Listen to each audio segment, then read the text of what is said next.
Critascissor.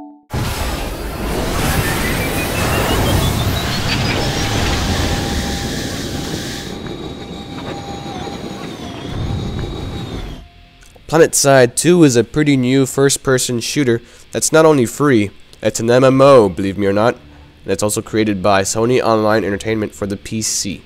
Let's begin.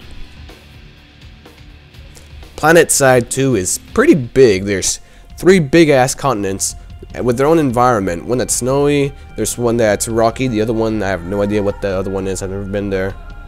But there's also 3 factions, and each faction has their own bonus with their weapons. The purple guys, I call them Scientology with guns, have the best accuracy. The blue guys, which I call America because they fight for freedom, they have the best damage. Whereas Terran Republic, the red guys, they have the highest rated fires. I also call them commies, by the way, communists. So yeah, the game is pretty big.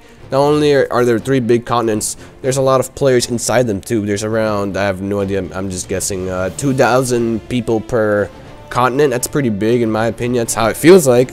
But yeah, each place, if there's a firefight going on, it's gonna be a big ass firefight. That's all I'm saying in terms of how big this freaking game is. As soon as you enter the world, you will be freaking amazed at how big this game is. It's a goddamn MMO. It has to be big. It makes sense in my opinion. PlanetSide 2 has a holy crap amount of freaking features. Like, you won't know what I'm talking about until you've actually played the game. There's so many attachments, there's so many vehicles, there's so many weapons, there's so many ammos, there's so many freaking grenades, there's so many passive abilities, there's so many classes. Not really, there's like 6 or something. But damn, that's a lot. Each class has their own weapons you can use. Some are universal, some you can, I don't know, some share, like rifles you can use in 2 different classes or something. Grenades are universal, I think, except for some class-based ones. But yeah, there's some crap load of things, and one thing that I enjoy seeing from this game is that each faction has their own set of weapons. As in, like, a weapon you'll find in the blue side you won't find in the red side. That goes with some vehicles too, like in the purple side, because they have all this alien technology, they're gonna have vehicles you won't find in the other 2 sides. It's pretty cool in my opinion. Keeps it very varied and unique. And I just find it awesome how many things they have in here. There's so many guns, and each gun has its own set of attachments you can purchase. One downside that I see to this is that each attachment and weapon takes a hella long time to get it, unless you actually use real money. That's the only downside. But hey, it's a free-to-play game. You can't really complain too much about that. But it's a little bit tough to get weapons in this game.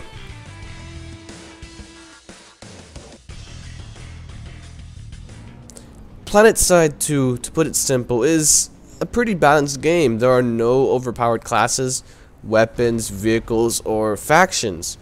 And the attachments and guns take a really long time to purchase, so the high tier weapons are going to be pretty uncommon.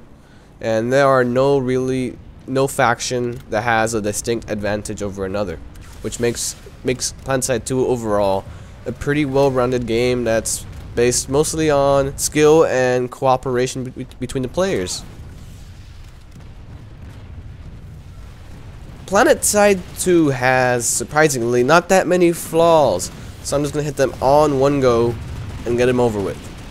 Let me start off by saying PlanetSide 2 requires, this is mandatory, good hardware and a pretty good internet connection. This game is huge, meaning if you don't have one of these, it's going to be kind of a nuisance to play this game. Another thing, PlanetSide 2 will probably hit you hard when you first start off. It is pretty confusing at first. It probably will be, and it's okay to not know what you're doing. It's pretty normal actually. So after about a good hour or so, you'll actually probably get into the game fairly well, and you'll have no problem from there on. But that's a first time experience, being hella confused at the beginning. Lastly, this game is super heavy on being team based. So there's a couple of good things about that. First, it's team based, meaning if you like playing with friends, this is going to be an awesome game for you. But there's one small thing that I noticed that kind of bugged me, and it's not that much big of a deal. It's that one's actions hardly really make a dent. as in whatever you do will probably not be effective enough to really change the war, change the situation. It's kind of like it takes 20 people in this game to make as much difference as, say, one person in Bad Company 2. That's the kind of work and effort that's gonna need to be put in there to actually change anything in the game. But in the end run, I suppose it isn't about the individual. It's about the group. It's about the whole faction moving forward, not just one person. So I can see why it's like that. It's to help promote cooperative gameplay. This is something that makes this game very special. To sum it all up, though a little confusing at first, PlanetSide 2 is an incredible MMO first-person shooter that takes place in huge battlefields and is completely free to play. No freemium in this game, folks. And look at this, all these people working together just to get one objective, one point, one base. This is a lot of effort and work being done just to take over one little area. And all these people are cooperating really fine. Look at all those people right there just shooting. I'll just shoot. Oh, I just got run over. Yep, there's a lot of friendly fire in this game. That is all. This has been Critascissor, your host, Jesus, signing off. Goodbye.